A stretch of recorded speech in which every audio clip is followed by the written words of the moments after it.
All right, welcome back to the podcast. I am your host, Mike Cunningham, and if you've been with us for any amount of time, we really focus on track coaches. Track coaches are they're just the top, right? They are so sacrificial, so selfless in what they do for young people around this country, and we really want to honor and uplift them. From time to time, I like to just bring you some like cool people in the sport of track and field. We've had officials, equipment providers, etc., on the podcast. And today, I don't know what kind of trouble we're going to get into because I've seen some of their content and I was a little scared on how they were going to.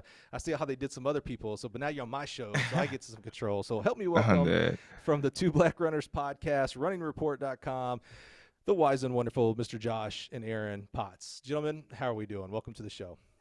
I'm doing well, doing well.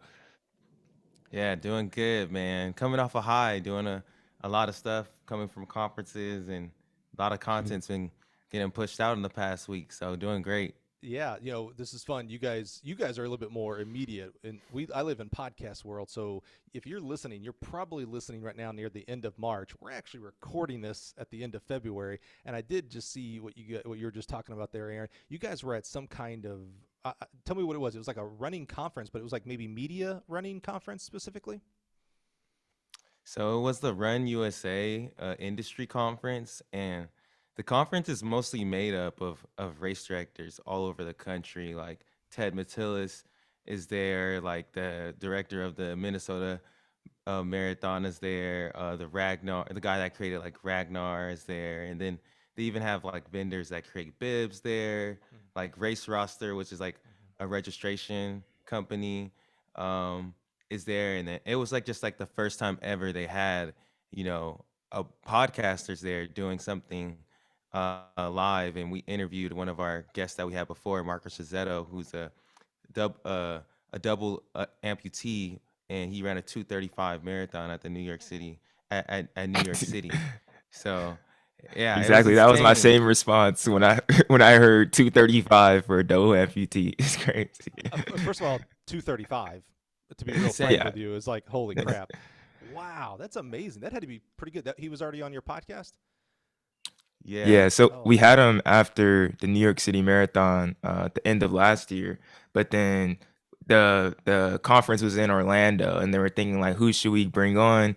And after talking to Marco, we knew he lived in Orlando, so it was all like, that's or he lives in Claremont, but Mhm. or that's not too far away. So we just hit a Marco, come do this, and we got to do with him. And he stole the show. He stole the show, and then we also like people really connected with his story. His story is crazy, just how everything went down. And then Patrick Stigman from ESPN also did like an interview with us right before the podcast too, so people got to know us, and then had to see us do like an interview in action with Marco Cizzetto. It was really fun. It was a really good time. Can't wait for people to finally. Well, by the time this comes out, Yeah. hopefully the podcast will be up on YouTube too as well. It's a really great story.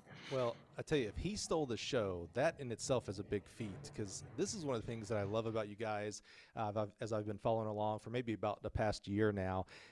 Your tagline is a running media outlet produced for the culture, by the culture. And the first time I got to experience what that kind of means as you guys output that is there was a meet, I think it was called the Trials of Miles out in Kansas City. I really only watched it because they also had the hurdles, and that's my favorite event. But they did, it Yeah. was Citius Magazine, I think, right, is the one who put it on. They did a live YouTube with it and did a really, in my opinion, fantastic job on presentation of the meet. But you guys were the on the field interviewers, right? So after the person runs the race, talking about their, how to go and what's next and stuff like that. And honestly, I think you guys kind of stole the show. Like it was a little bit like I don't know if that was your first time, but it was my first time seeing it. It was kind of like, whoa, wait a minute, who are these guys? Like I remember putting in the chat, I was like, what's these guys' name? And I'm on Twitter, so I went to Twitter and tried to find you and all that kind of stuff. Talk to me about RunningReport.com. You've got YouTube. You got nearly 10,000 subscribers on YouTube. You're of course on Twitter and Instagram. This awesome podcast, Two Black Runners podcast. Well, tell us what is this? What is Running Report? What are you guys doing here? Well, really, Running Report kind of all stemmed from my senior year of high school. I started a YouTube channel with my five other friends, just like vlogging our quest to go to NXN like our senior year. So we were pretty good going into the end of the season, and then I tore my meniscus like right before like CIF and everything. So like I couldn't race and go on NXN, but I was all like, before that we were talking about we should start a YouTube channel. And so then I was like, I can't race, so I'll just start the YouTube channel and everything. And went on from there, kind of built like a cult following in Southern section for like cross country and like, well, I'll say for track in general, just like a little bit of cult following. And then going into once we kept on doing that, then into my freshman year at college, like they kind of like stopped as not vlogging as much, but I just fell in love with the media side of it pretty much, and then I wanted to just keep on like do running on YouTube and everything, but I didn't want to vlog. But I was like, so that just brought me to what else could I do next?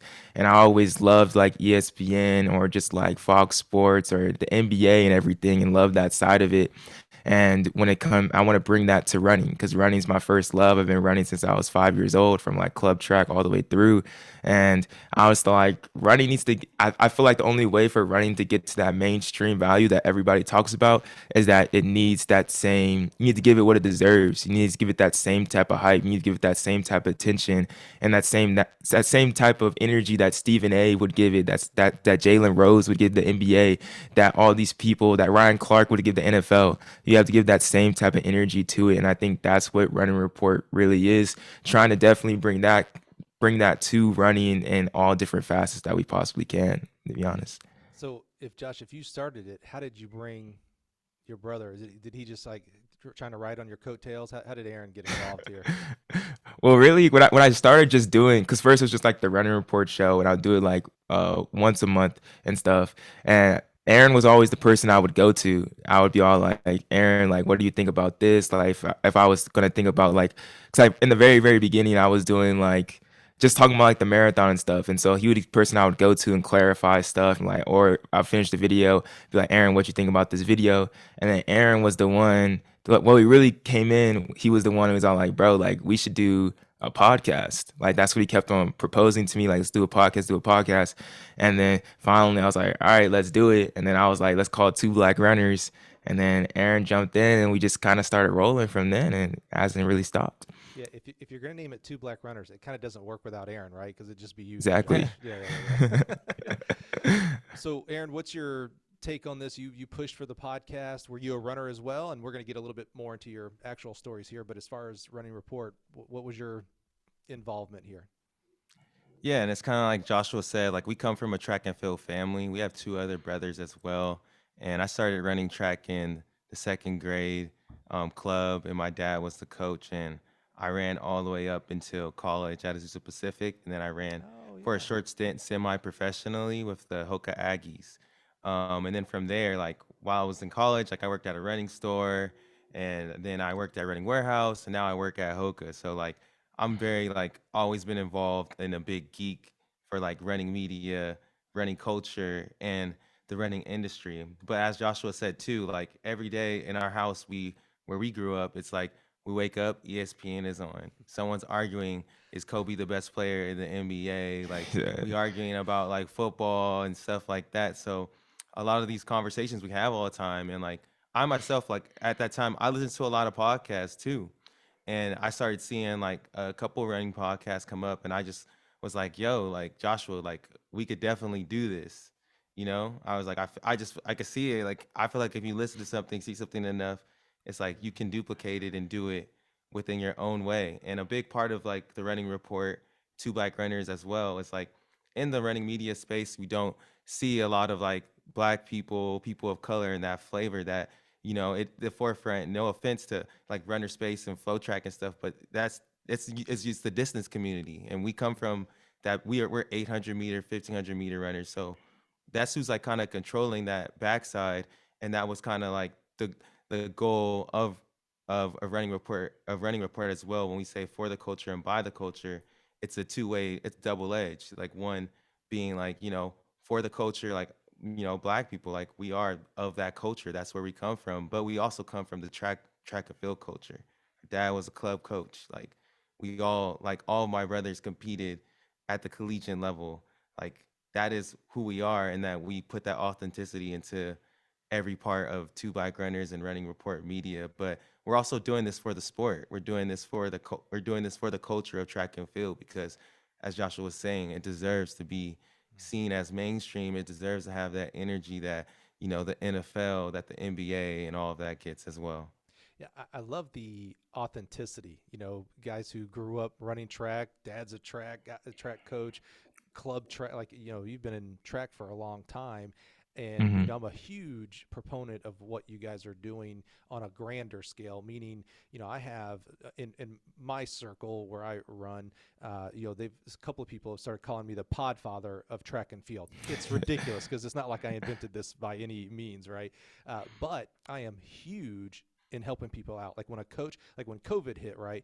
Hmm. Coaches had a lot of free time. So a lot of them wanted to start podcasts. And I had actually started our podcast here at Gill Athletics before COVID had hit. So I had some experience on, kind of from the ground, how to get it going. I'm not a big fancy guy and think you got to do a lot of editing and a lot of equipment, expensive equipment and stuff. So I helped a lot of coaches and people start their podcast up because to your point, Josh, you said it first, the sport deserves it. We're right now, we're not getting, mainstream media and NBC and ESPN on our track meets and our track people, but it deserves it. It really Yeah. does. So to me, I love this, grassroots, get it started. You loved what you were doing in the CIF and the people you were with, and you're like, I kind of like this stuff.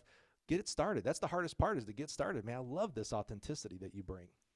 Most definitely. I, at that point too, it was like just like starting like the first like YouTube channel. It was called Rosie Project.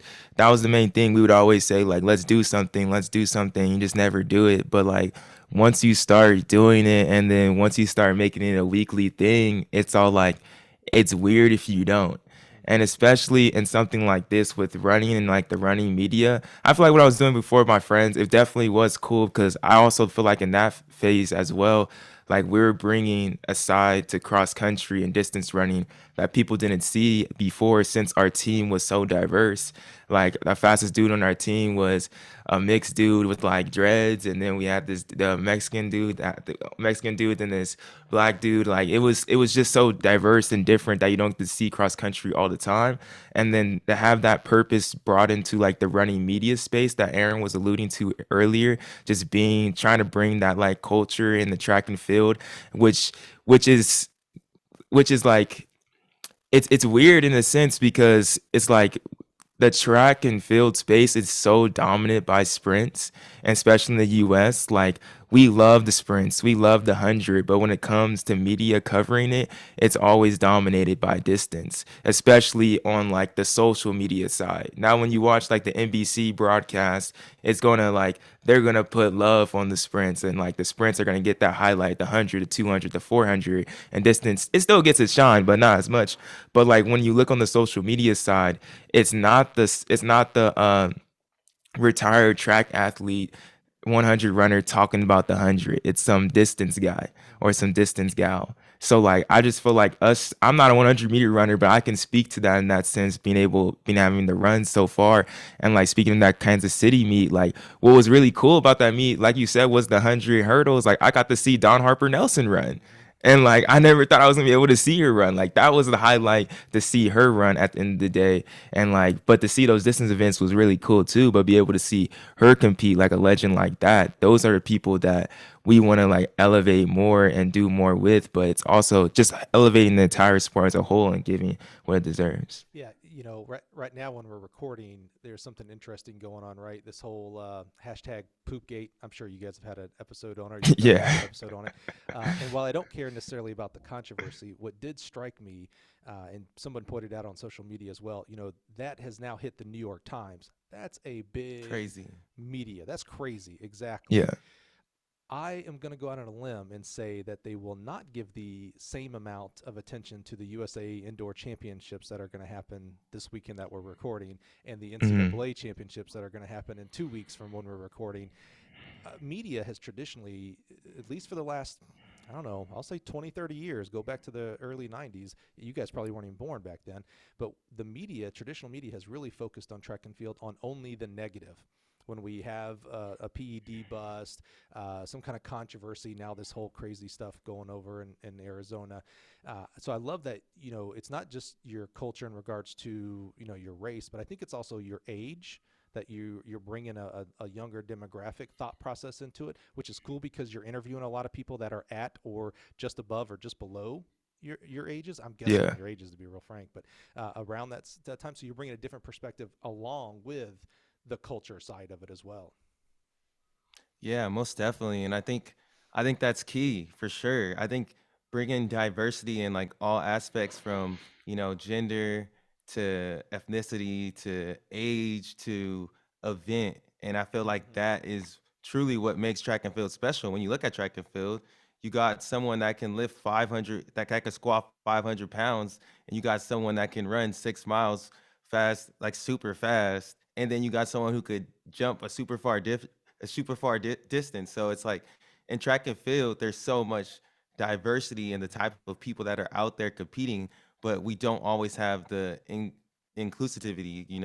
We'll focus on like one event or one person Hmm. more than the other, and then like we're not capturing all the true stories that we really can be highlighting, or like you're saying, like we'll just focus on like something negative, but there Hmm. really is like so many stories. So it's like, how do we like have all these different things going around, and how do we align them so we can get, the person that watches long jump interested in the person that throws shot put, interested in the person that's running the 400. And I feel like that's a goal. And then like I mean, being from the industry too, I want to be able to connect with just like a regular person Hmm. Yeah. that goes out on a run in the morning or something, or someone that used to run sprints in high school. Like I want to bring them into the fold too. Yeah, that's what boggles me. In fact, I was just my boss, my VP of sales. We were just having this conversation yesterday. On the high school level, boys and girls track combined is the largest sport there is. It's bigger than football, basketball, etc. Yeah. On the college level, the men and women track and field combined is bigger than football. So there are, if you look out your window when you're driving in your crazy traffic in California and you look at the cars next to you, it's a pretty good chance that that person ran track at some point in their life or had a family member, like Yeah. mother, father, or a son, daughter, uncle, aunt, etc. There's so like track and field is almost everywhere, and yet when you go to a meet, there ain't no one there, and if you watch it And on TV, no one's there.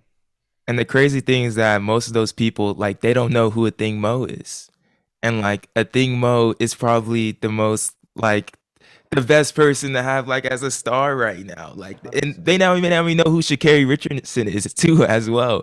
But I think also like going back to what you were saying earlier about like the age thing, I think it's also really cool too when we're able to interview people because I'm 21 years old. So like being able to talk to a thing, like if it's at, because we were at the pre-classic, like through a press conference, or even I was able to interview her through like Zoom. I think it was just like super relatable. Like we're not the same age, but like if we're in that same generation, or talk to like Brandon Miller, or even talking to Luis Grijalva as well. Like these people are young, doing great things in the sport, and like I think they see us in the sense right now that like they want to push the sport forward and get better in the sport, and they see us in the media like we're trying to push forward and push and do better for the sport, so that let's like work together to try and get to this end point that we can all eat in a sense at the end of the day. So I think that's what's really the good thing about us being like on like the younger side and having that like younger view, to be Hmm. able to kind of like grow with these athletes in a sense that are kind of rising right now. And there's a lot that are rising up to the top that are really young doing incredible things. Yeah, incredible. I agree with that. And here recently we just had Shacari Richardson. Really, I thought was a really awesome interview on. I think it was Teen Vogue, which I didn't understand because I don't Hmm. think she's a teen. I don't read that, so maybe Yeah, I I don't was curious understand. about Yeah, that. yeah, I didn't understand. But I also realized that I was not the target audience at all for that magazine. But I read the article with the pictures and all that kind of stuff. And what a great that might be the first time I've seen like an interview or something from her that showed like who Shakiri Richardson the person was, and not just 1060 or whatnot, whatever PR, and of course all the hubbub around the Olympic trials and Olympics and stuff. I thought that was like really humanizing, like, oh wow, this is a real person whose skill set is to run fast, but what a real person, what a great, to your point about a thing Mo and stuff, what a great representative of our sport. Like more people should know Mhm. about her and a thing, and gosh, Fred Curley. I mean, just amazing people that are out there. Yeah, I need to actually read that article. I didn't know that was out there because I would love to like Shacari is someone too that like I don't know. I listen to like the I Am Athlete podcast Hmm. sometimes, or like Pivot, or even like the Shop. Like I would think like she's the type of athlete that needs to be like on those platforms, like speaking, so people could get to know her as a person. Because I think she could be like the biggest star we've ever seen, especially once she starts winning medals. So yeah, I'm gonna have to check that out.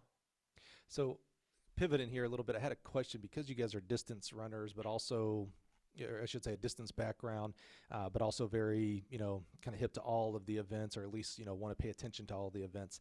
So recently, there's been a couple of squawkers about this whole 4 minute mile thing. I think a lot of it has to do because there's so many people, specifically on the college side, that are hitting it, right? I mean, I think it's like Mhm. 85 or 75 collegiates are gonna or have broken the 4 minute mile barrier at this point, and I think it's like to get into the D1 nationals, it takes 3:56, which is just ludicrous. I mean, that's crazy.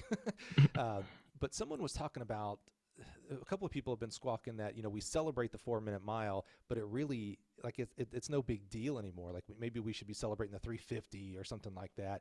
And some people have been trying to compare it to like the 10 flat and the 100 and kind of stuff like that. What do you think about the 4 minute mile as an age group where you are? My age group, 4 minute mile was like, I mean, Yeah. it still is in my opinion, because it's an easy round number, right? 60 seconds per lap and all that kind of stuff. But I don't know. What do you think about, just, is it still a big deal? Should we stop celebrating it? What do we do here for track and field in the mile? I Oh, mean, go ahead. Go ahead, Aaron. you I want knew to you go? wanted to say something, so I was gonna let you go. Yo, no, like it's a lot. I mean, that's a lot on it. Like I feel like that question, but I still think it's a big deal to break four. Like I still think it's an That's hard. accomplishment. Yeah, it's accomplishment no matter who does it. Like just because a lot of people does it, I don't think that devalues like the mile. But I Mm-hmm. think the mile does get extra love because it is the mile. It's 4 laps. 4 minutes is a round number. Someone once said that you would die. We know that's not true. Mm-hmm. Mm-hmm. We know that's not Totally. true, but Mm-hmm. someone put that hype. Someone put the hype on that, but someone also in the past put. I just thought of this right now.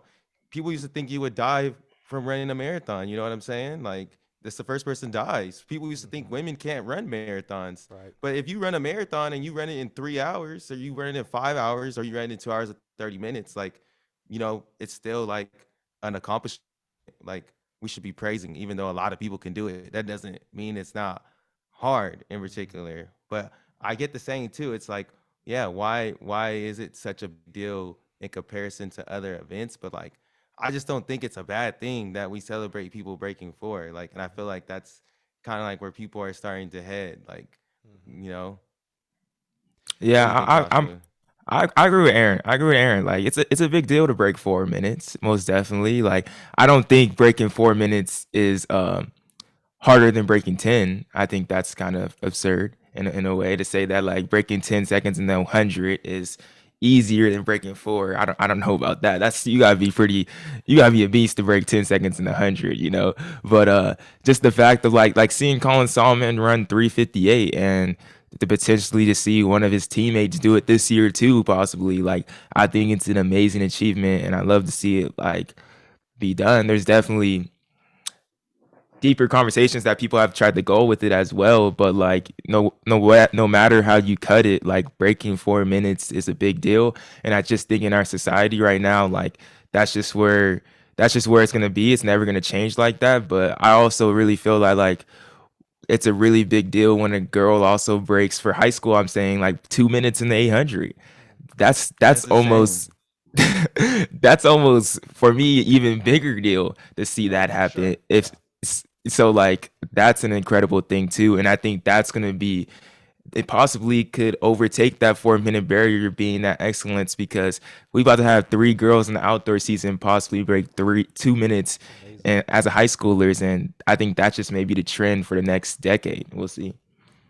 I think what the problem is and what people are upset about is like breaking four is hard and it is an accomplishment, right? But no one is saying like, hey, you broke four, so you're like the greatest athlete in the world. Like no one is saying that. Like if somebody, I don't think anyone's saying that. I never took it like that. I just like it's just like a barrier. Like Right. someone breaking four isn't better than someone running 147. Like we know 147 is better. We know someone breaking two is better. We know someone breaking running 9.8 is better than breaking four. Like we know the times. You know what I mean? It's just kind of like the mile is like this. Like I think the best way to think of it is like the mile is like the marathon. It's just like they have like these like mystique accomplishments around them from just like doing them. So Yeah, I yeah, that's how I kind of feel about it. I think first of all we squashed the 10-second 4-minute comparison because way less people have run sub 10 than have run sub 4.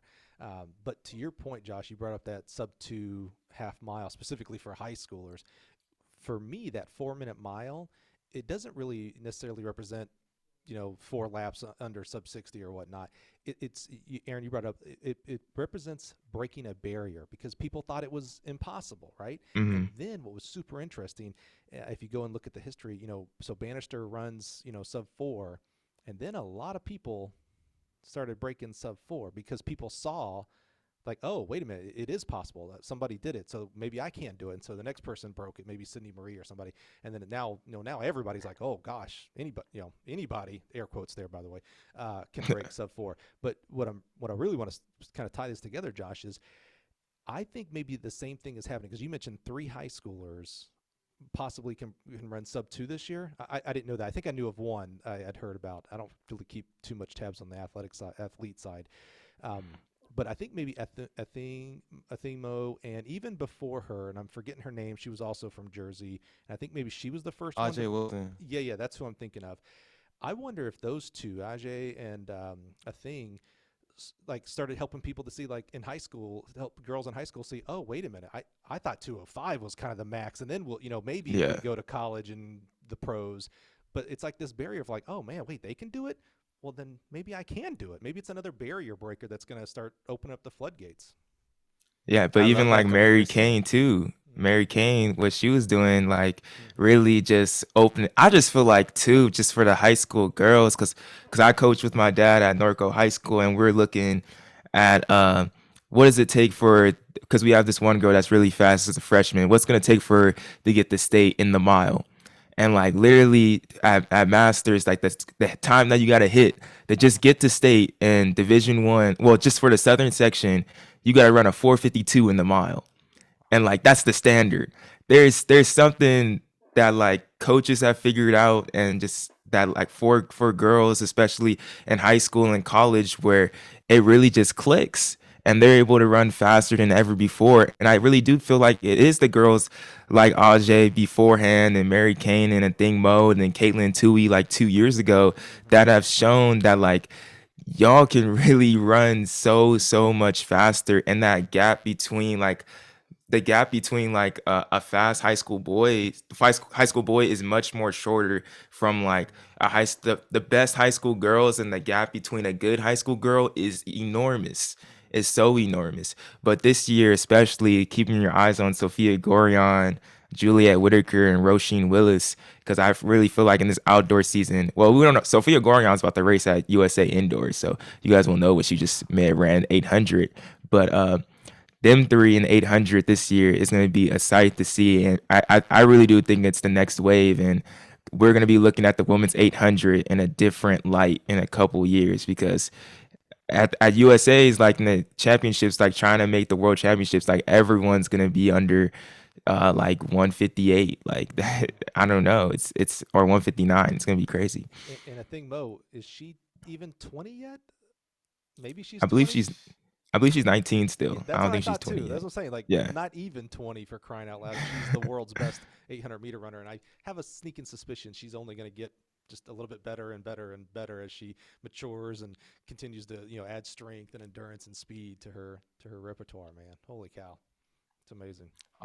I also think too the state of just women's athletics too Mm, changing so much because you think about like at one point women weren't allowed to run the marathon. They were allowed into the Olympics later. So like I think there's just so much more room for women to develop and grow, and we see it like in the 5K, like girls are or women are getting closer to breaking 14 in the 5K.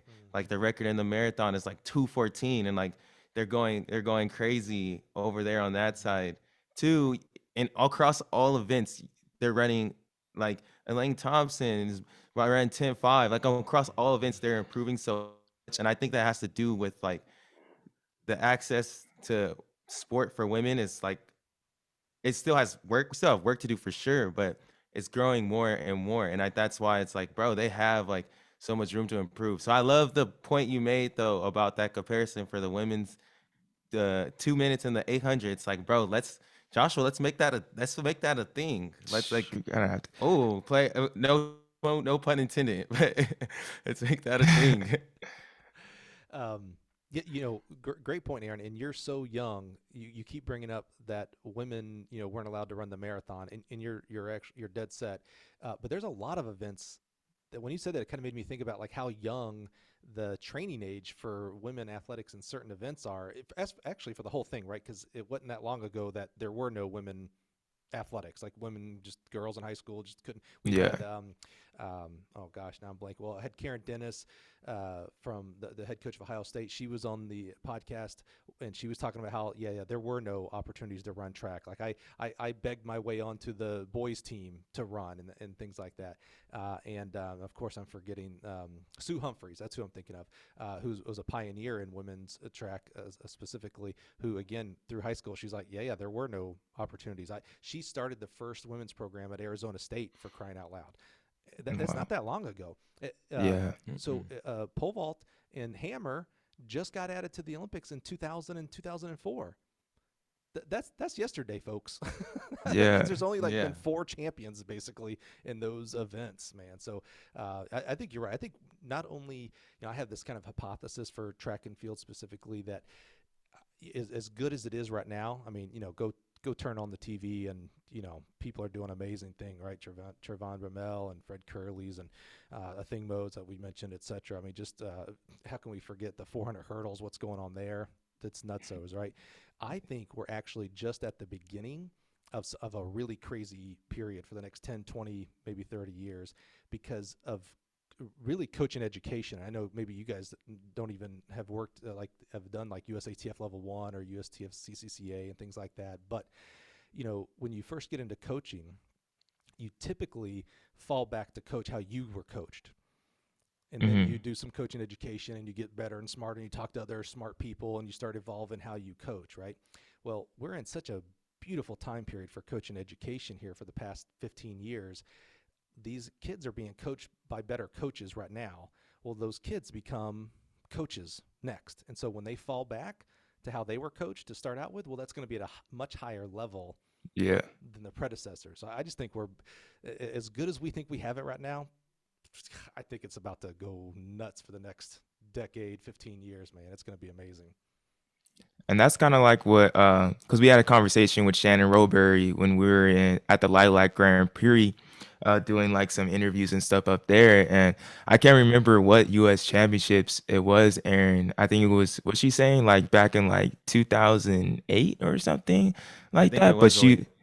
yeah, she was like at U.S. trials or championships, and she was like the only person before the 15, like doing like drills and stuff and doing like a warm up. Like that wasn't like the common thing to have like this long drawn out warm up before the race. And then all the other coaches were kind of just watching because their athletes were kind of just like chilling at that moment, like an hour beforehand.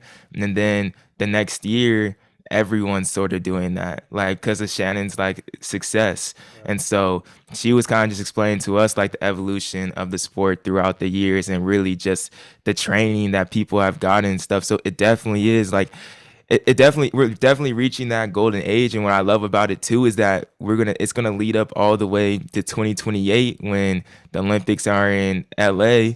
And it's all like, well, for us, I'm kind of like, because we from Southern California, I got to see Michael Norman run, so I'm like, Michael Norman, this is your chance, let's go. If you run the 4 under 1, but I'm all like, that's really the next next 6 years, like push track and field as much as we can, and it can be on that level where we at least have one segment on Sports Center. Like, come on, like let's talk about it in the summer at least once. Like, it's definitely big enough to talk about at least once one time. So we've talked a little bit about it, kind of sprinkled here and there, Josh and Aaron. Tell us a little bit about your background. So you mentioned, you kind of hinted a little bit. You said you ran for Hoka, I think it was, and you ran for your high school cross country. Give us a little bit about your background in track as an athlete, and your dad's a coach, so I automatically have a lot of love for your dad. Tell us about your dad, his influence on you guys for the family. And you mentioned two other brothers, which means, are you going to have to change the podcast name one day? Are they going to get involved here? And We could find a way. We could find something for them to do. But basically, like, yeah, how it started was, our dad was a professional boxer for a little bit, and he ran like a little bit wow. in high school, to get in shape, like do cross country. And then basically, instead of us boxing, he knew like track was a sport that you could get a scholarship in. There's a lot of opportunities there. So that was like the whole purpose on putting us in track. And it started off with our older brother Caleb, who was like had a lot of talent in the 800. And then our original coach left, so my dad took over the program, and then we kind of all followed in the footsteps laid down by my brother and my dad. And my brother ended up running at NAU Oh, wow. collegiately, and running there. And then yeah, I kind of just followed in that footstep, running the mile and the 800 in high school, and then got a scholarship to run at Azusa Pacific. Great But school. once I graduated, like I wasn't sure exactly what I wanted to do. Originally, I wanted to be a coach. Like that was like my big thing that I wanted to do as well. But I thought there was just something more out there for me, and I was liking the industry. So yeah, I was approached by a teammate to like join like this semi-professional team in South Obispo. I was able to continue working like customer service at Running Warehouse as well. So then I was just training and working, and then once I got hurt, like around the time Joshua kind of started running report, and we were always in talks like whenever he was making videos and stuff, like kind of working together, and that's what kind of led Hmm. led to us, creating the podcast eventually. But track and field has just always been a huge part of my life, like watching all of the meets and everything, and our dad is the biggest. I mean, he's been on some podcast episodes, and that guy he can really talk, and he loves track more than all of us, I would say. Definitely. W- So Was it he? was definitely instilled in us. You mentioned older brother, you and Josh. You mentioned you're on the cross country team, so I might assume you were kind of 8:15 ish as well on the track. Was that your dad's kind of sweet spot, or did that just kind of how it fell out? Fell through with the training for you guys. Well, they say in boxing as well, like it's 50% anaerobic and aerobic. Like Mm, it's the closest to being a middle distance runner. interesting. So I think that's I think that's why like I think we could have been like quarter milers too, to be honest. But I think like some of that gene is why we kind of like fit into that, I feel like. Hmm. Yeah, my dad would probably say, because I'm not really running right now, but my dad, I would probably there. I definitely could have been a 400 runner. Our brother Caleb was definitely more. He was 4'8". I ended up being more 8'15", and Aaron was more 8'15" as well. But I think I definitely could have been a 400 runner. But it was really just around like 14. I kind of made the decision, I'm gonna do cross, and that kind of where I went. But I started running when I was 5 years old, and I really just wanted to run the 8 because I saw Yeah. our oldest brother Caleb. I saw him running the 8, so I was like, I want to do that too. Like, it's only 2 laps. I remember being little, like seeing him run. I was like, man, he must just jog the first lap and sprint the next one. Like, it doesn't seem that hard. And then I found out, yeah, this race is Yeah. tough. So, But and Josh, where did you go? Did you go to school to run track as well?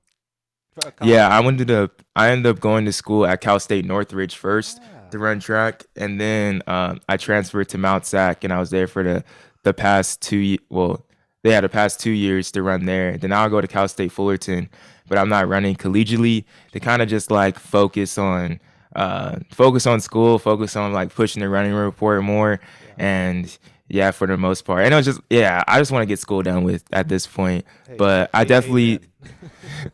I definitely feel like I have more left on the track, but I may Yeah. still get there. We'll see what happens. But right now I feel like I'm still getting my college experience and my college track experience from all the things we've done through the running report. So it's really fun to be able to chop it up with these people.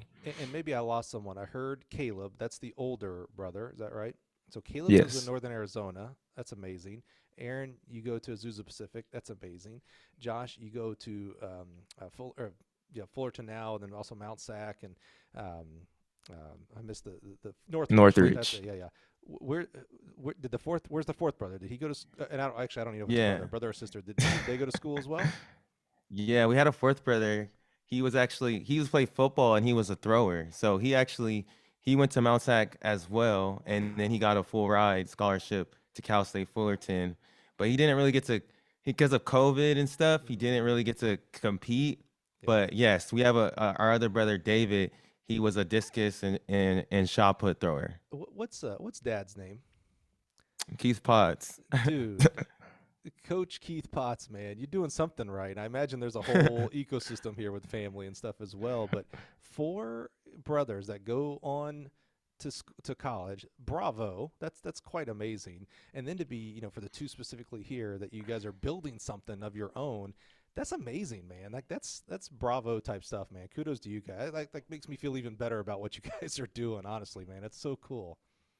Appreciate it. Shout out Pops. Shout out Pops. He really Yeah. did. He laid down the groundwork, and he put the goals out there, he put the standards out there and let us go reach for it and chase for it and see where we go end up. And I really feel like the discipline that I learned through club track and just like the be able and like the discipline from all aspects in life that I learned from club track really have helped me through school, helped me through communicating with people, and helped me through so many ways. So that's why I'm always like, if like a parent would ever be all like, should my kids run club? I'm like, yes, like run club track. It's one of the greatest experience that you can have because I went to like junior Olympics and stuff like that and doing all of that when I was a kid. Like being able to experience that and like strive for something and even continue through high school and college definitely kept me on the right path no matter what. I feel like. So I speak to a couple of classes in different colleges on sports careers, right? Because a lot of times, maybe most of the time, kids, athletes think that the only thing available for them in sports is to become a coach. Like that's the only. If I want to stay in sports, I got to Yeah. be a coach, right? And I love being able to share. Like for my own example, I was a college coach for 10 years, and now here at Gill Athletics, and I talk about administration. I think more track people in college and high school administration is only good for our sport.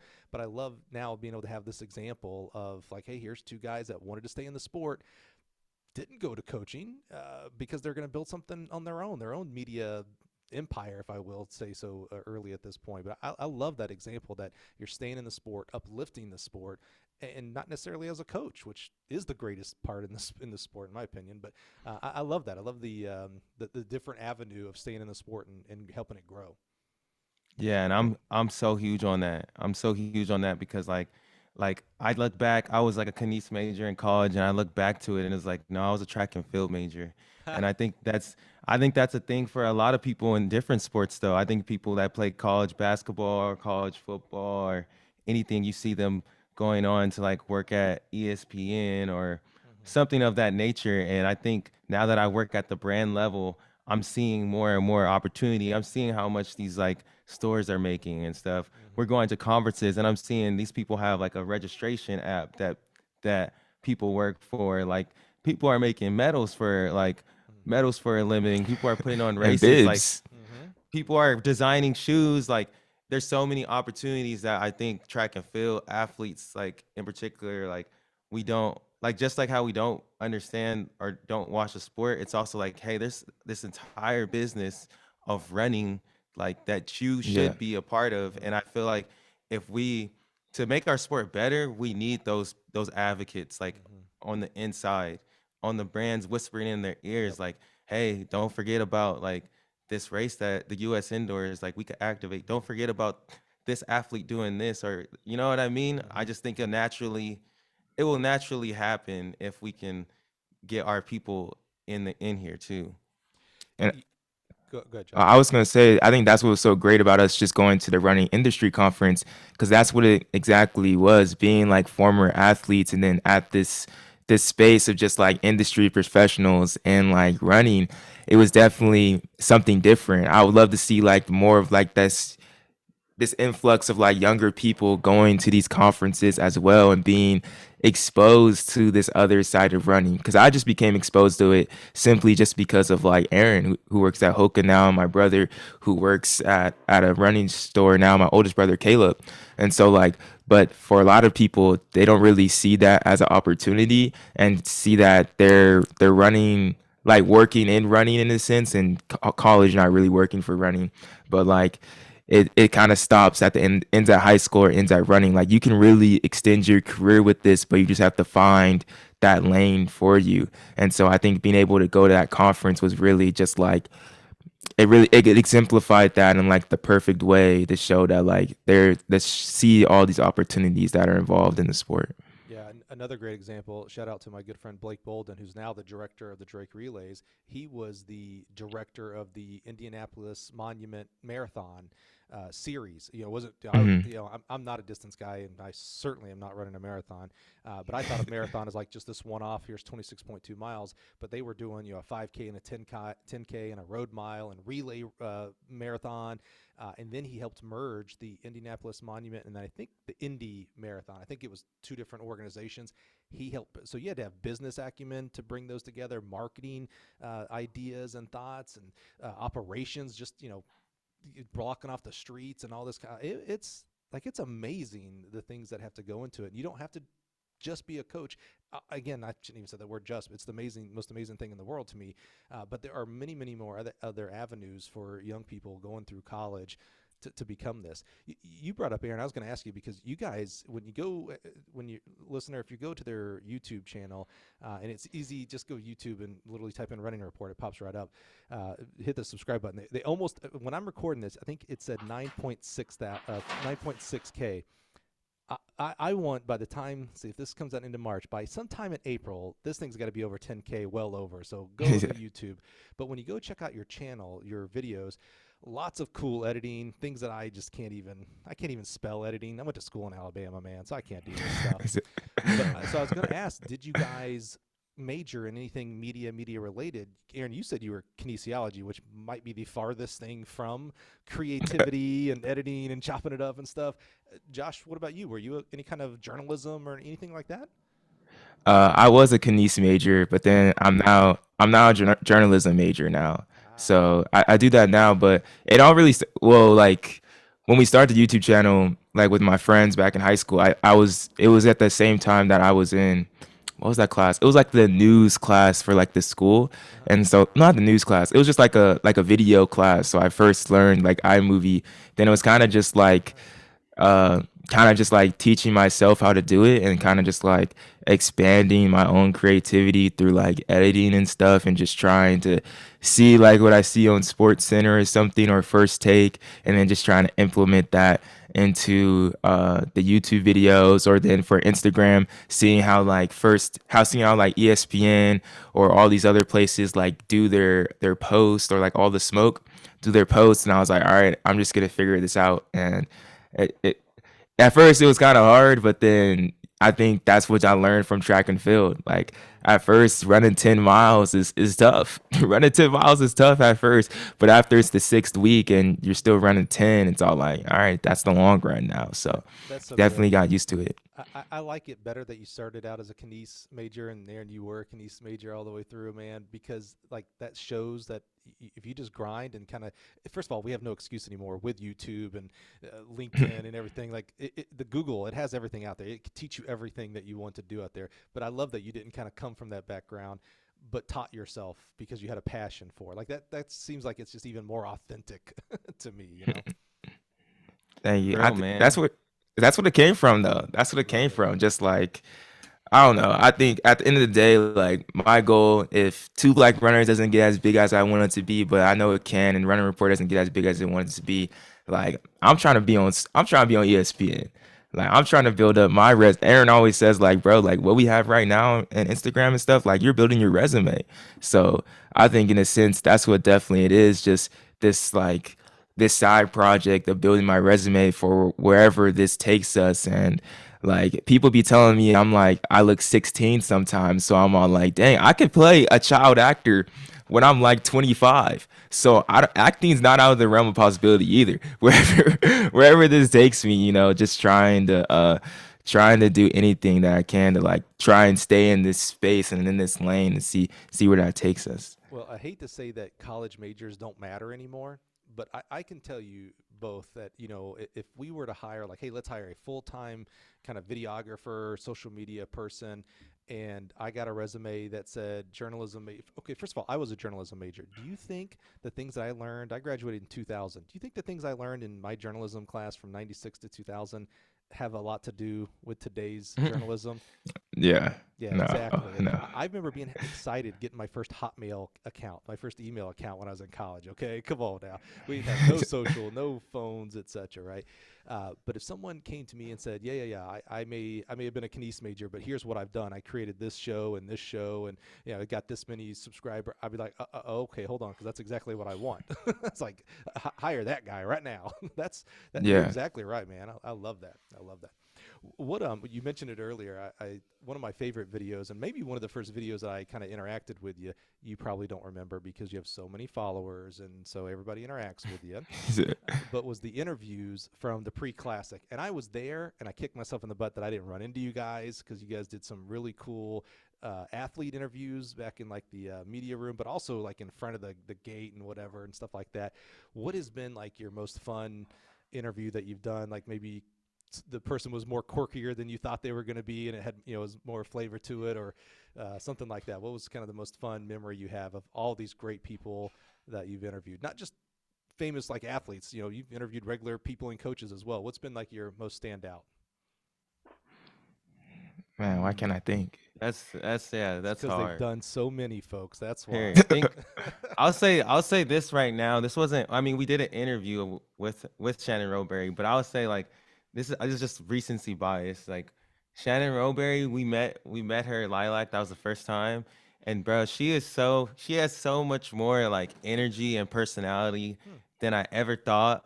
Like I feel like when she raced, like they only showed her like on the track, and I just remember her like being like very like killer like mindset, like, but she was like so chill, so like so funny, and super, and yeah, like you're saying, like very quirky. Like I did Yeah. not expect that from her. Like I was like, yo, she's dope. She was just Yeah.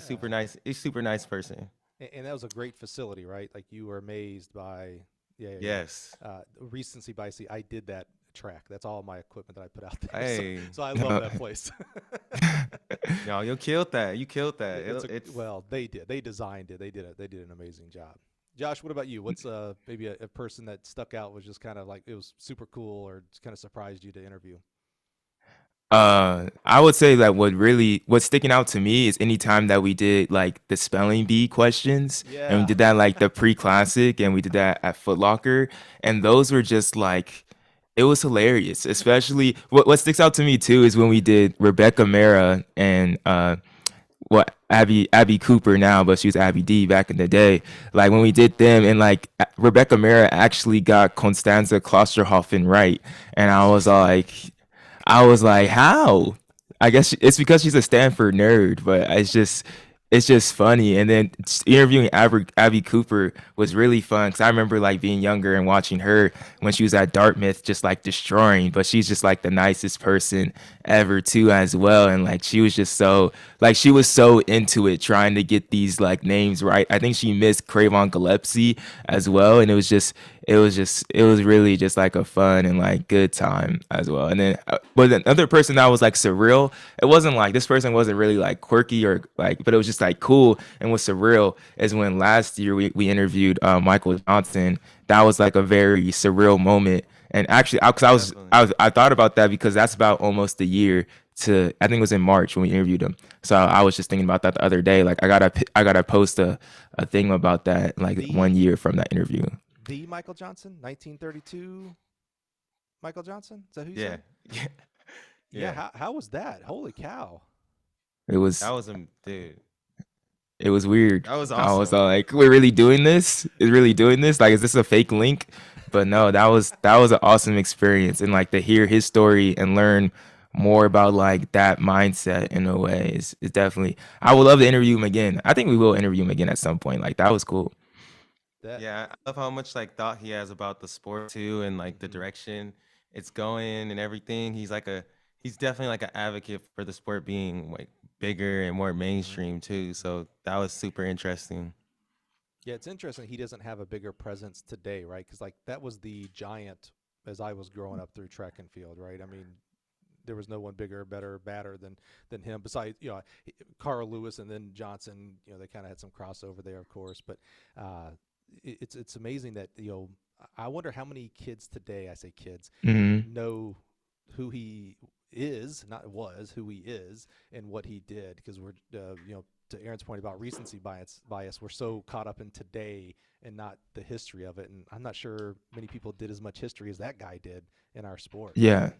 And we were just talking about that too on our Orlando trip because one of the conversations brought up just about like how like Steve Prefontaine being such like this like he's Michael Jordan for us in track and field when like no offense to Steve Prefontaine, but Steve Prefontaine didn't do a whole lot compared to like a Michael Johnson, like the mystique of Michael Johnson and a Carl Lewis, and even to an extent like Jackie Joyner Kersey But but but has like but you know why? yeah, we know why. Yeah, Because yeah, I we agree with you know why. 100%. We're not supposed to say this out loud. We may actually be thinking of something different. So I'm going to say my part first. Because I agree with you, but we're not supposed to say that because it's pre and it's track and everything, right? I think it's because he died early.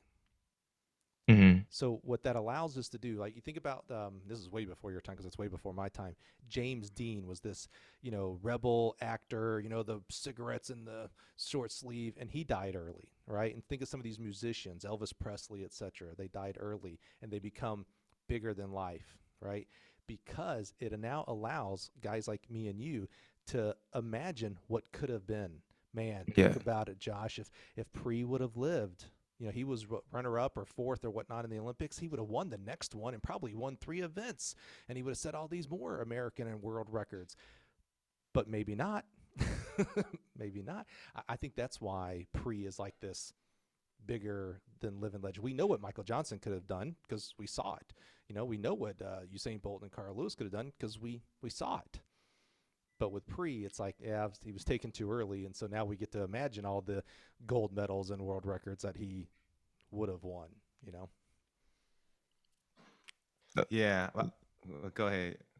I was just gonna say that definitely is true. And then on top of that, him being from Oregon Sure. and being able to have that Nike connect, and then Nike basically like kind of owns the sport in this sense, being able to plaster him and push him to the very very top and like not really take him off of it is where that really goes Of as course. well. And was it Yeah, Phil? Either Phil Knight was his teammate, or a year before, a year at. But there was crossover with Phil Knight, who becomes Nike, right? Of course. Yeah, yeah. yeah, 100%. There's all this.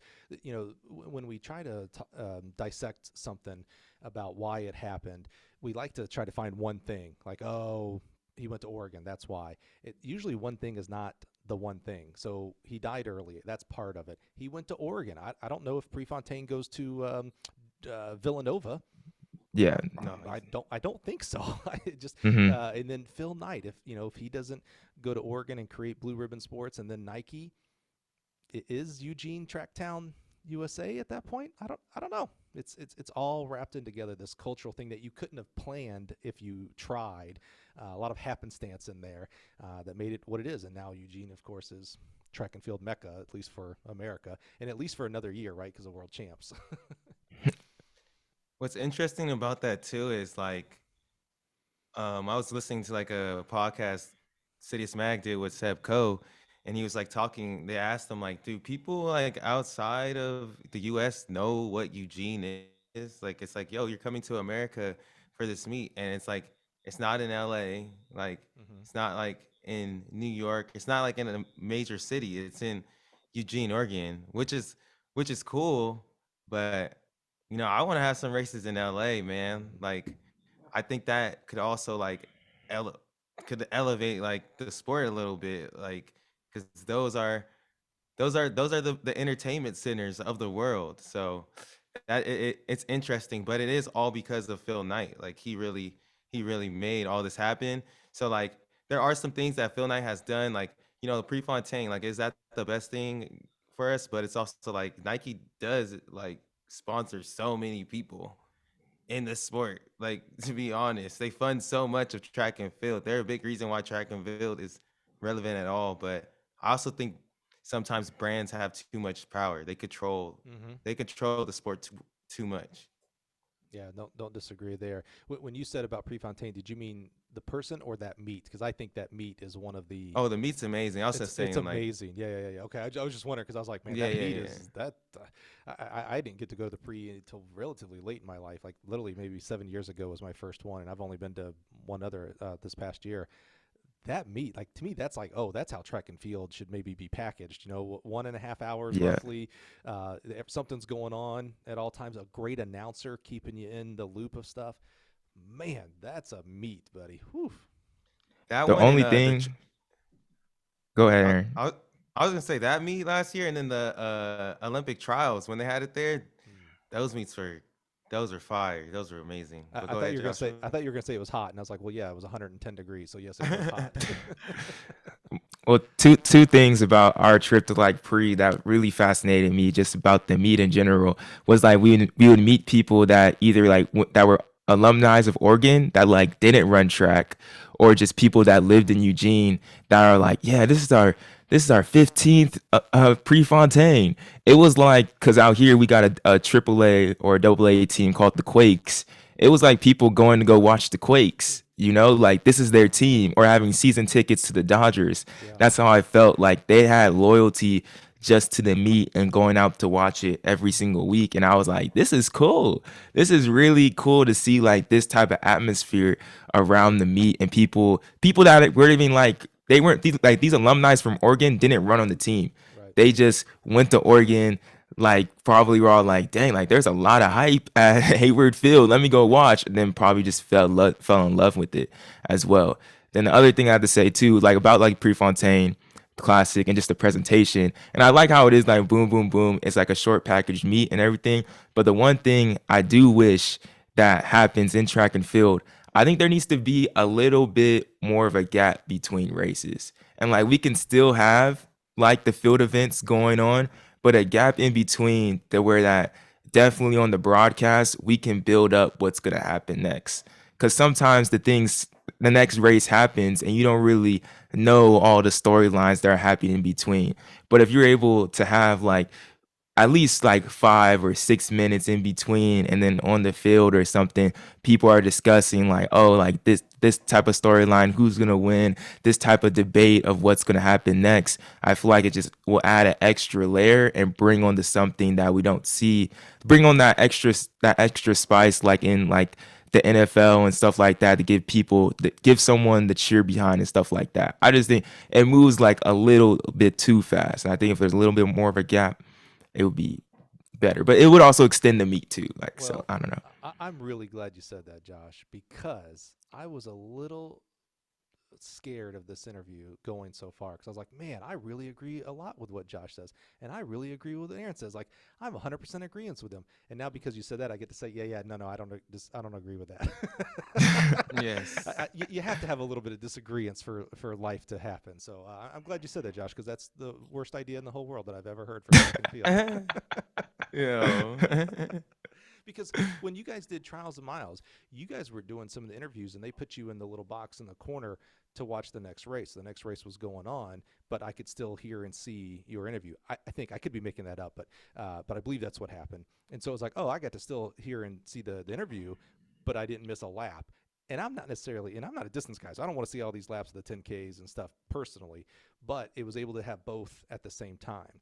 But what I do agree with you, Josh, is how do we package and tell more of the story of what's going on? And that I think is really lacking in track and field, specifically on the college and downside, is the team score side of it. right now, Yeah. using that trials of miles, the 110-meter hurdles goes off, and there's a winner and a second and third place. Outside of the time, which we get real hung up on track and field, right? If it doesn't set a world record or American record or whatnot, it's like, well, that person sucked. And it's like, man, that guy just ran his personal best or whatever. It doesn't even matter. They won, but we don't know how did that affect the meet. Mm-hmm. We have no idea. There's a person ran, there's a time, or a person jumped, there's their distance. No clue how that affected Oregon or San Diego State or whoever else was at that meet. That, I think, is where the story, and I think we've seen that with Division I when they went, a few years ago, they went women on like Thursday and Saturday, Yeah. and men on Wednesday, Friday, so they could focus just on the men's team title chances, and then the next day on the broadcast is just the women. I think that's helped bring people in. Now, to your point about rooting for Oregon, even though I didn't run for them or whatnot, and some people root for Oregon, they didn't even go to school there. Now I have a rooting interest. I see where Oregon is on the women's side compared to A&M and Florida and NCAA, et cetera. Yeah, I I think they really did a like. really good job about that. The NCAA men on one day and the women. I think Smart. that's a really great, Smart. great format. I was just gonna agree with you. Like the NCAA's is one of the best track meets of the entire year. Like they do the storylines well. You kind of can keep up with the story, but I even think how they like advertise the individuals Mm-hmm. is really good too. But I think that's a NCAA's is definitely one of the best track meets. But there's a lot of track meets that like I watch and I'm like bored. Like I think we do like the Olympic pretty well and like these bigger meets, but then like some of the smaller ones, I don't really want to say these names because I don't have to like but just like recently there was one that was really hyped and I was excited to watch it. And honestly, I was bored. I was bored watching it. And I still don't think we figured out like that formula to like because going to a track meet is dope. When you go to a track Mm-hmm. meet, a professional track meet is good. Like you're like, yo, this is cool. This is hype for the most part. I would say most times, but a lot of times watching it on TV, it doesn't. The energy just doesn't translate. It doesn't feel like you're there. Whereas if I'm watching an NBA playoff game and everyone's going crazy in the stands and stuff, like you don't even have to be like you don't even have to be a basketball fan, and you're like, oh dang, like this is like important. Like You you're can tell it's a intrigued. big deal. Yeah, yeah. Yes. And you mentioned NBA, but that NCAA tournament is the greatest example, right? Of like Yeah. people who don't care about basketball. I'm that guy. I'm not a huge basketball fan, but I pay attention to March Madness. I like to see when 16 seed, UMBC beats number 1 seed or the 12 seed over 8. Uh-huh. There's a story there. Exactly right. You made me think about, when we watch football and basketball, when a running back runs for 110 yards, but he's run for 180 before. Let's say his PR is 180, right? When he runs for 110, no one says, "Oh, he had a bad game. He sucked." He's run for 180, but he only got 110, so he sucked. That's what we do in track and field.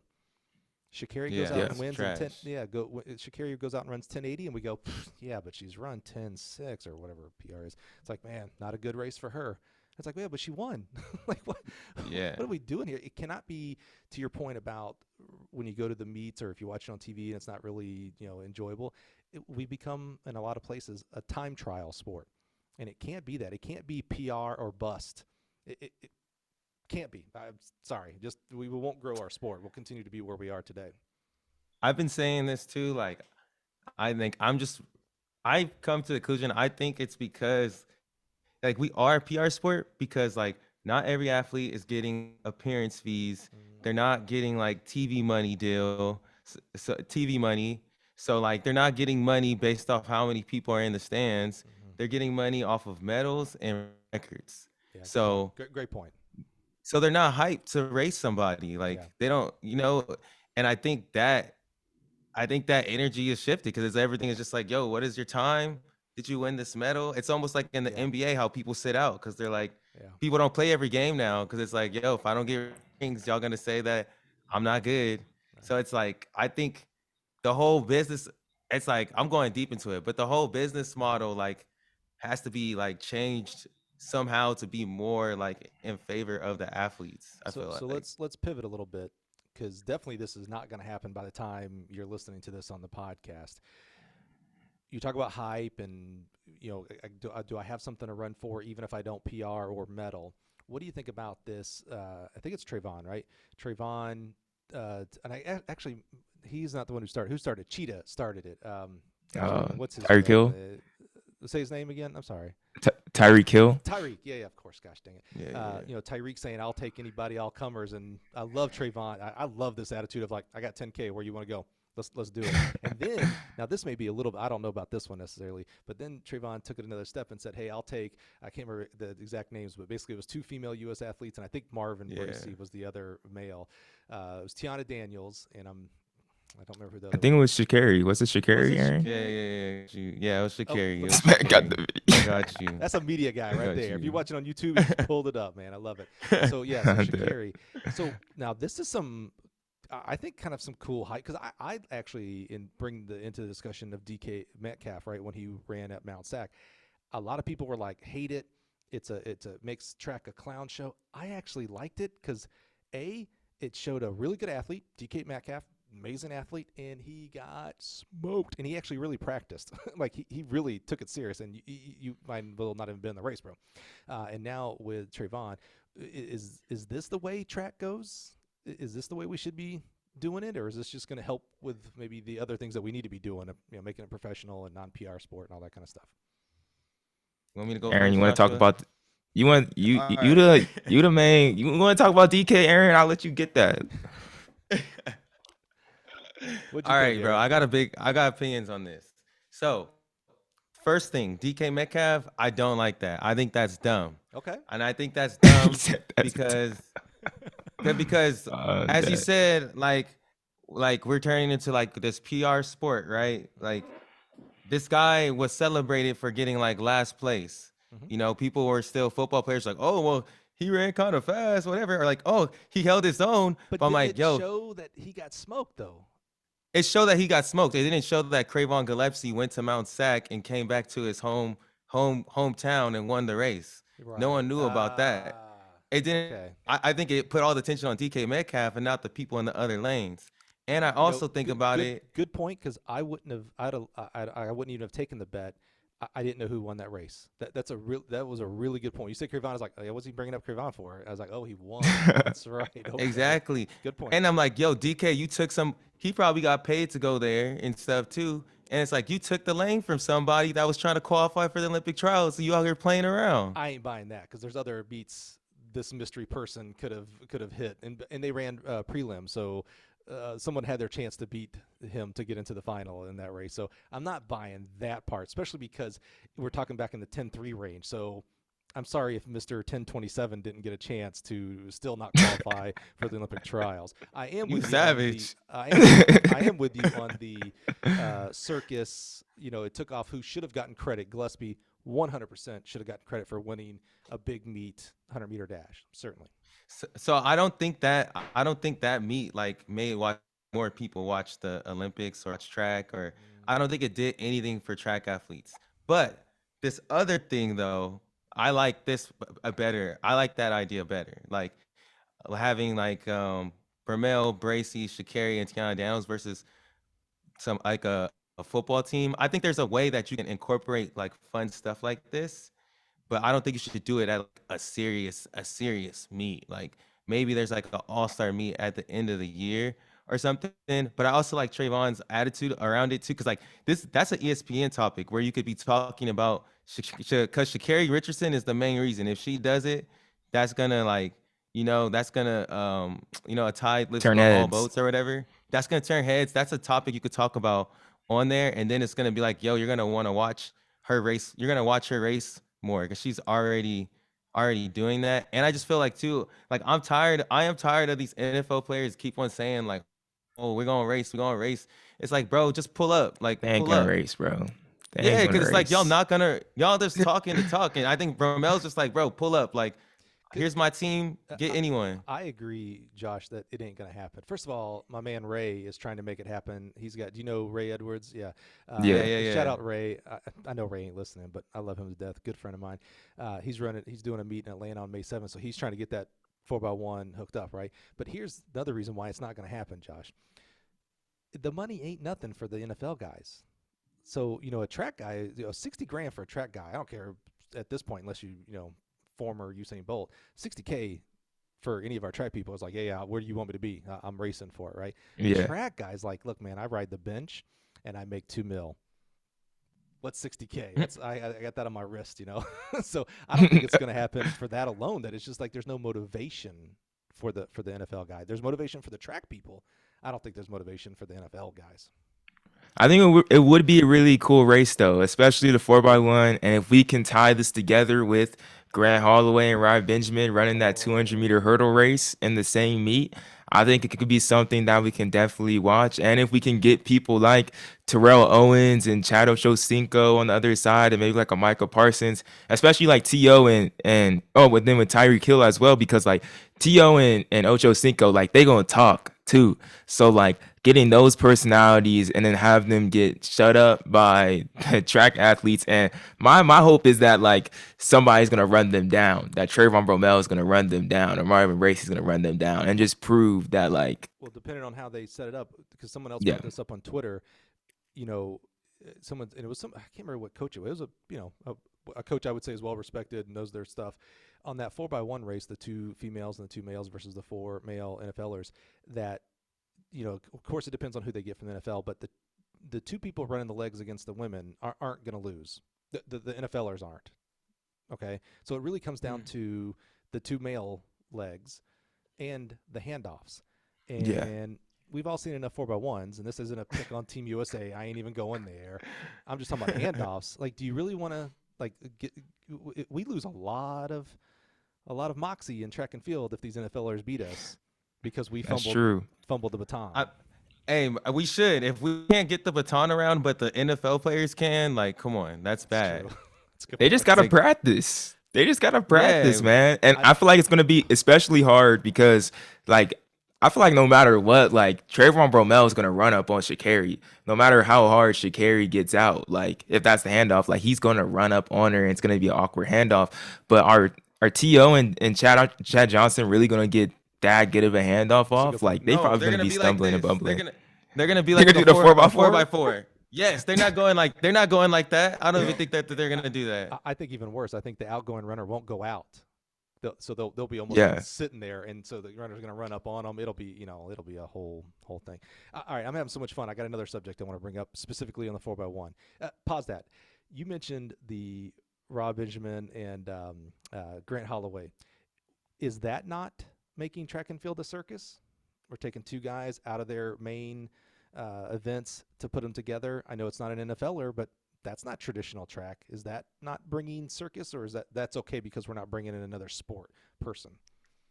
I think that's competition. That's taking the PRs out of it. That's being competitive and creative and putting literally the 2. Grant Holloway doesn't have the American record in the 110 hurdles yet, but putting the 2. He might have it by the time this publishes, and it's not even outdoor season yet. So yeah.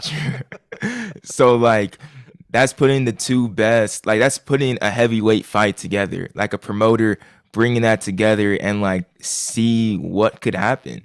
And what was it? I always forget the names, but what was the pay-per-view meet back in the day? Was it Michael Johnson and was that Maurice Green? You're so young. It kills me. No, it was. Go ahead. It was Maurice Green and Michael Johnson. Yes. Oh, okay. It hurts me. What about that 150 though, or that 2? Oh, that was Donovan and Michael. That's what it was. Yeah. Yeah. I'm with you. Yeah. That's what it was. That was iconic for my age group, man. Yeah. I'm with you though. I didn't even think about that, and it's kind of the same comparison.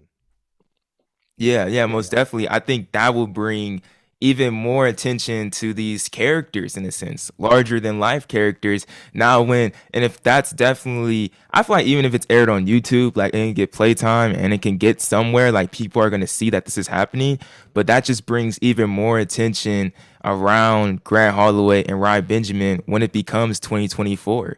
Because you know what they're going to be talking about when they're on the start line? Oh, they also did this amazing race where he competed against the fastest 400-meter hurdler in the world. And so it's all like, I think that brings extra element to them. But are you talking to the very people you don't need to be marketing to, and that's current track fans? We don't need to be marketed to. We need to get those other people who aren't coming to meets. I think a meet like that can get, because like the DK Metcalf thing, when I go back to that, like I think that got maybe some like, who did that get to watch? Like maybe some football people. Like I don't, and also this is what I said when it came out. I was like, I 100% bet you like most of the people just watched it on ESPN. Everyone on ESPN was watching a prelim of this dude getting last and was like, yo, this is so good for our And then cut sport. it out. Yeah. Yeah, and it's just like, bro, that doesn't do anything. Like, we have to think of how do we activate that Yeah. person that ran in high school, Here's as like where some knowledge of it. I was 100% wrong on this. I didn't necessarily think that race itself, that, when it was aired on TV, was the big thing. I thought, and I would have put money on this, that during NFL season, anytime DK Metcalf did something, they would have said, "And look what he did this past summer. He went and got smoked at the, this track meet or whatever." And I don't think that I don't watch NFL, but I don't remember seeing it in the Twitterverse. No one said like, "Look, man, they brought up how he got smoked."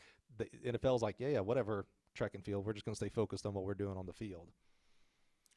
Yeah, most definitely. But I think, like Joshua said, like adding in like the competition and hype. And I think if you do like a meet like that, that's when you can add in like Tyreek Hill versus Usain Bolt or something. Or maybe like you have a meet where we have like regular 100 races, but then we have like, a fun celebrity 100, and we have like To and Chad. They're racing each other, but we know they're not on the level of our athletes at That, all. So that goes back to those old shows, the World's Greatest Like Athlete type shows, where they would take like the top football player, a top actor, a top baseball player, and they would do like these different sprints, and then also tire swings and all this kind of it was kind of a cool little athletic all stars TV show that they had that was really popular back in the day.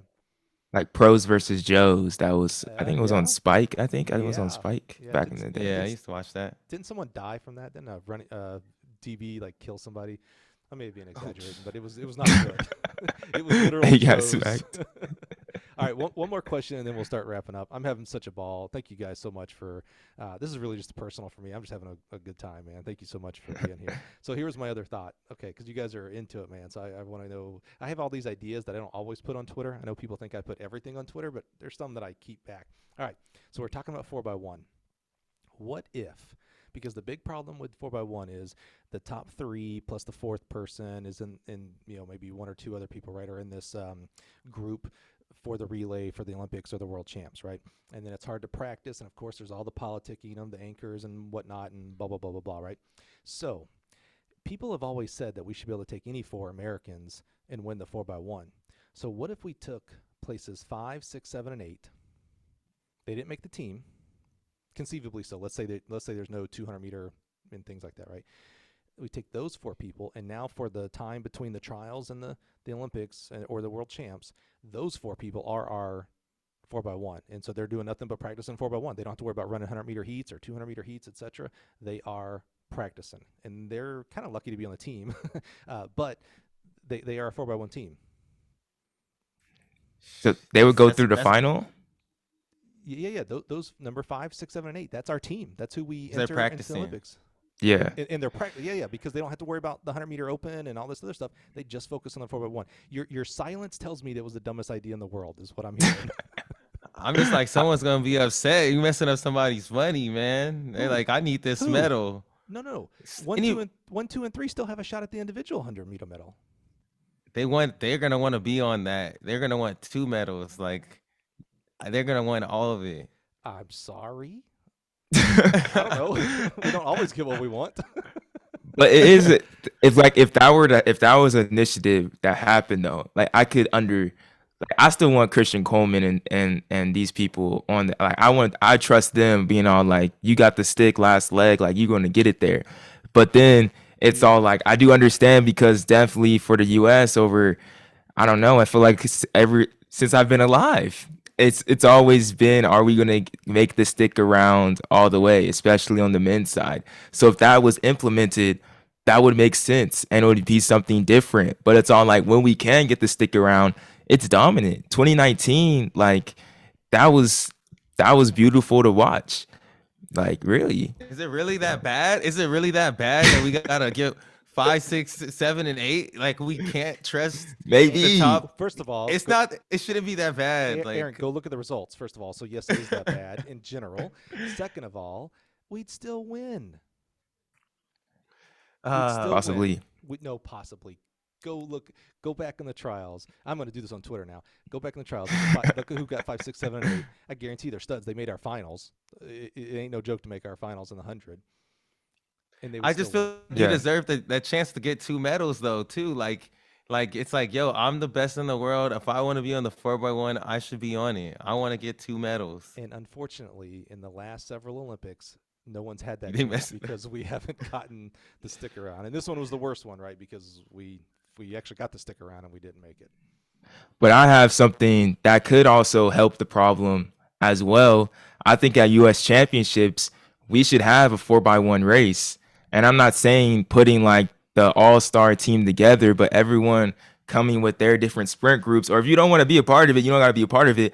But you just like practicing 4x1 kind of just at least even just 2 weeks out before USA's and kind of continuing that and then Okay. seeing how people pass So around the stick, and then you can get an extra bonus for that person, that team that wins. Y'all get a bonus for winning the 4x1 at the end of the meet. I think that adds more excitement to USA's in a way because you're like, oh, we get to see a relay, and it's all like we're practicing 4x1 all throughout the year, not just 3 weeks before the World Championships or the week of the Olympics. okay, So but Trayvon's group wins the 4x1 at the Olympic trials, but Marvin Bracey wins the 100-meter open, and Marvin says that's not fair. I wanted to win my 2 medals. I think you what have to. I think if you make a requirement, it's like, hey, you have to participate in a 4x1 if you want to be on the 4x1. Like you gotta at least have ran a relay at USA's if you're gonna be on the team at the Olympics. I think that's kind of. I think that's fair. Here's And then what that 4x1 team that wins at USA's, like they're if you don't make it in like the 100 or whatever, you're in the relay pool, and then the top three are in the relay pool, and that the coaches just pick and choose and now who we're had at the the best same place we handoffs. are today, though. Yeah. Here's what I know for sure, guys. We ain't solving this. Period. Not even today. We just Yeah. ain't solving it. All right, let's start wrapping up here, guys. Man, I'd talk to you guys for hours, man. What I really want to know is, I really enjoy your content, what you do. I love your thought processes. I love the spelling game, things like that. I just love being able to see the personalities of the athletes. Although I'm very much focused on the coaches, I would wish you guys would do more coaching stuff. But what's the future? Where are we going with this? What do you hope Running Report and Two Black Runners podcast? What are we hoping this goes into? Josh, you kind of mentioned Josh is the future guy, isn't he, Aaron? Because he kept talking about the future, his resume being on ESPN. But what are we trying to do here with this, with what you guys are creating, your creativity? I wouldn't say I'm the future guy, but Aaron has like a whole bunch of ideas what he wants to do. But I'll stick to the running report side, and then I'll let Aaron go off too. I think really for the running report, especially in 2022, we want to kind of build this umbrella of that is the running report that kind of just spits out this news media that we do that's for the culture and by the culture and always through that and do that through video. So trying to bring that what you see on Sports Center, on Fox Sports, on the NFL Network, and MLB Network, to try and bring that to running through Instagram and YouTube through different types of shows. So actually, in March, we're gonna start doing our running report show more like weekly. And then we're going to do some other shows too, like focusing on high school track and field as well. And so that's definitely coming very soon to just try and bring that more like debate style and relaxed and just building up the storylines weekly and monthly throughout leading up to the World Championships. And really for Running Report, trying to just trying to build a video platform to where that you can go on YouTube and kind of just get that same argument that you're seeing about Stephen A going off on Kyrie Irving, but instead it'll be me and Aaron going off on Christian Coleman.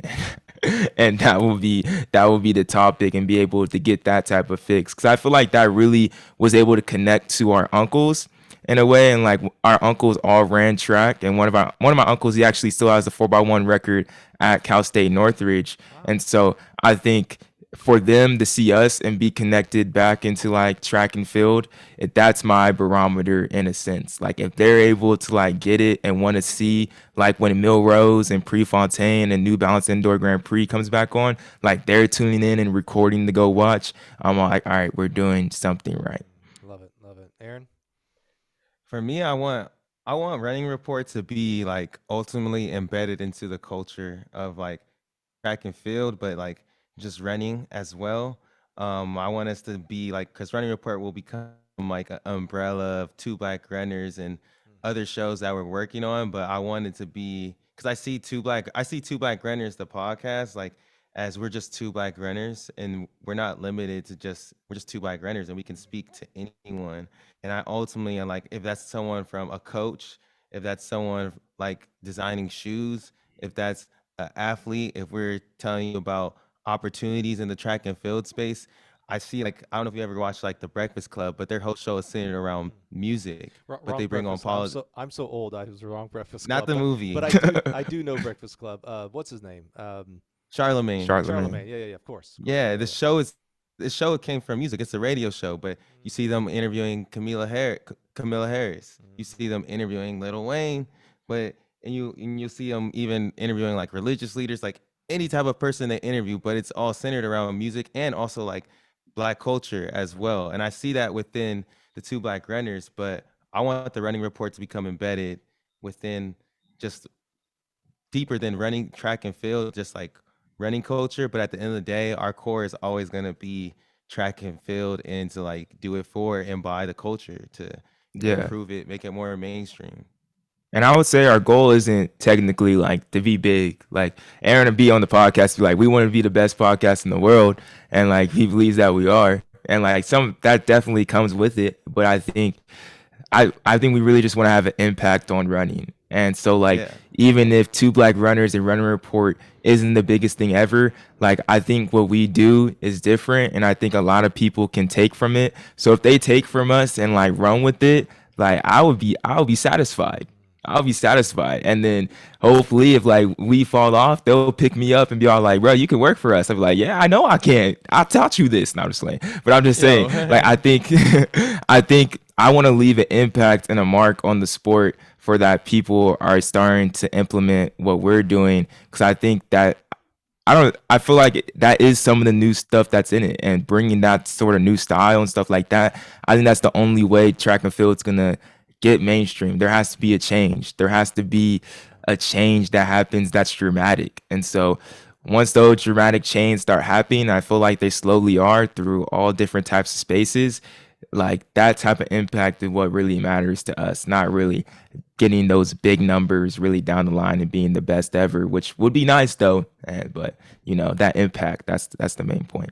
Well, I can tell you, I know sometimes when you're in the muck doing it on a daily basis, it's hard to step back and see it. You already have and are making an impact. I mean, the very fact that a guy like me, like glommed onto you, like when I first saw your interview style at Trials of Miles, like that's an automatic impact. It was like, oh, this is different, and I like this better than what I've seen, in the past. So first of all, you guys have and are making an impact. And as far as the other goals, the bigger impact and change, and you even, I'm going to use the word copycat, having people copycat off of what you guys do, whether it's ESPN takes this style, etc. That's all good, right? Because that's kind of how you, by the way, me, everybody, how we started, right? You started seeing Stephen A. Smith and all Yeah. those other guys, and it's like, well, wait a minute, I can do that over here in this space, right? Exactly. So I love that, and I think if anybody can do it, you guys can. I really do, man. I think, your intelligence, your passion, it comes through in every single piece of content that you put out, whether it's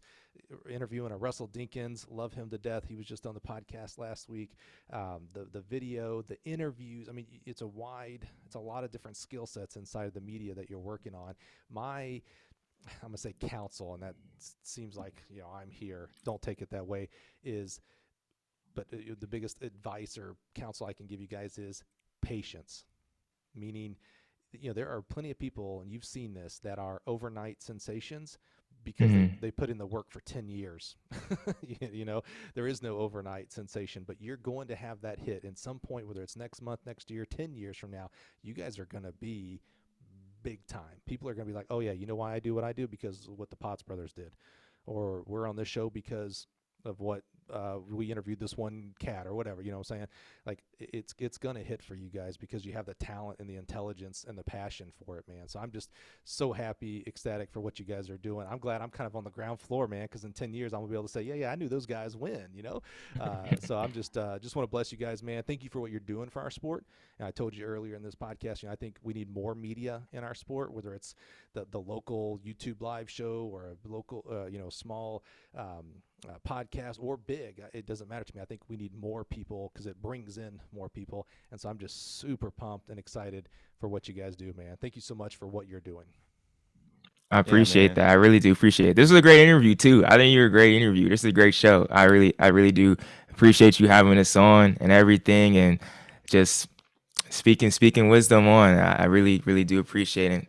Yeah, Josh, you don't have lots to of butter me words. up, man. You're already on the podcast. You ain't got to butter me up, bro. It's all right. It was good. I like this. This was fun. This was really Hey, fun. Go check them out. If you're listening right now, the whole proverbial, I don't even know why I do this, but you know, there'll be links in the show notes and all that kind of stuff. But here's your best show notes.